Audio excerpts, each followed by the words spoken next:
Next, the latest in the political upheaval in the UK. Some British newspapers are today joining the calls for a general election to choose the country's next Prime Minister. Right now, MPs in the governing Conservative Party are the only ones certain to pick the successor to Liz Truss. And here's what some voters in London think about that. It's a shambles. The Conservative Party have had 12 years and they've done nothing but catastrophe after catastrophe. So the fact that they think that people will accept a third Prime Minister in 2 months is just not on.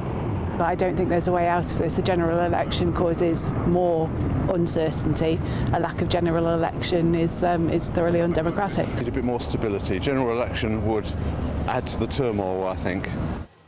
So voters in the UK could soon be feeling both whiplash and a sense of déjà vu, because look who's back on the front pages this morning, Boris Johnson. And if he decides to run for the Tory leadership, he could be back as Prime Minister within days.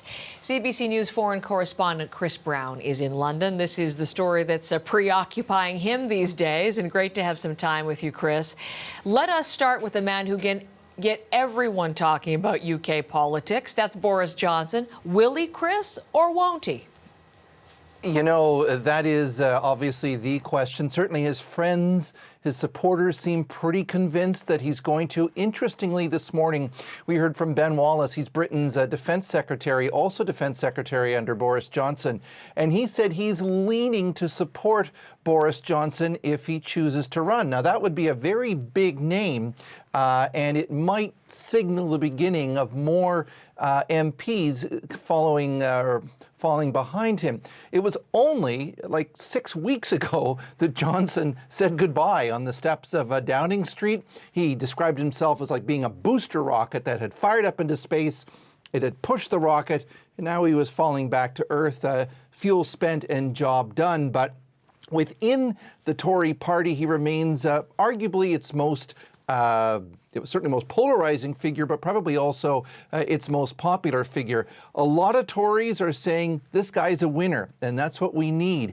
And they're clearly forgetting that it was at the beginning of the summer that he got pushed out. 134 MPs voted against him in a confidence vote. When he stuck around, 60 more of them quit his government. All of this over ethical lapses, alleged lying to Parliament, having parties in Downing Street while the rest of the country was in lockdown. So a whole bunch of dubious ethical behavior pushed him out. But for a lot of Tories, right now, he still feels like a winner.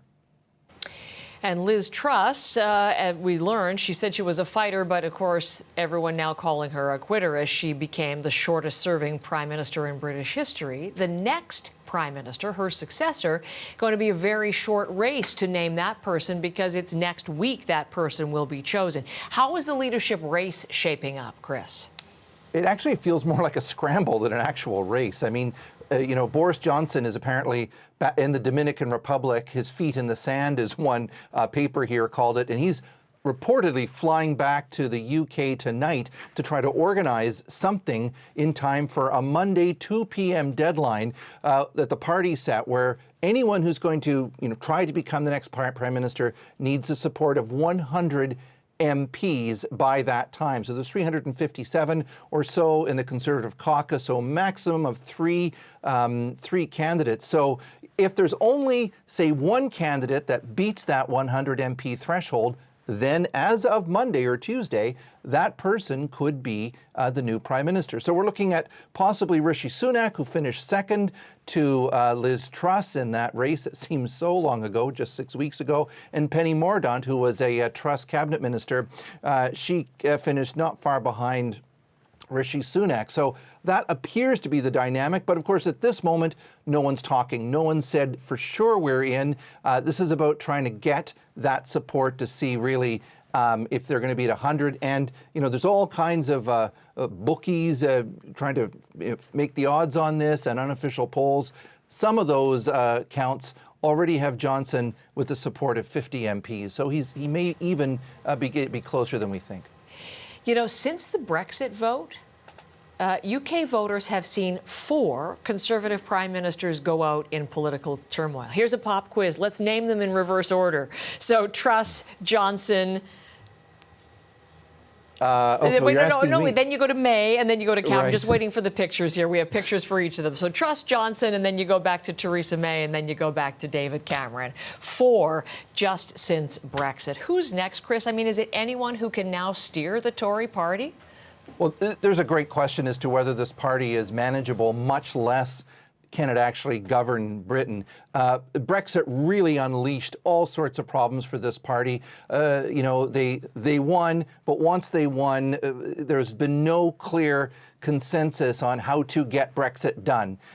Liz Truss certainly felt she could get Brexit done by governing like Margaret Thatcher, lots of big tax cuts, unfunded tax cuts, and the markets went berserk. People's mortgages went up, the bonds, there was a run almost on public pensions, and that's obviously what pushed her out. Rishi Sunak was during his campaign was saying, no, we can't cut taxes. But then, of course, so you had these two very different visions, if you will, for the Conservative Party, and no one, it seems, is willing to make a compromise. Plus, you have this idea that, Truss was very popular among the rank and file, Sunak much more popular within the caucus. So the splits are everywhere, and it's very hard to see how in just 3 days any of this is going to be papered over or sealed up. And that, of course, is why, as you began this discussion, you noted that people are talking about the only way it will be solved may be with an election. And that's certainly what the opposition Labour Party wants their way ahead in the polls.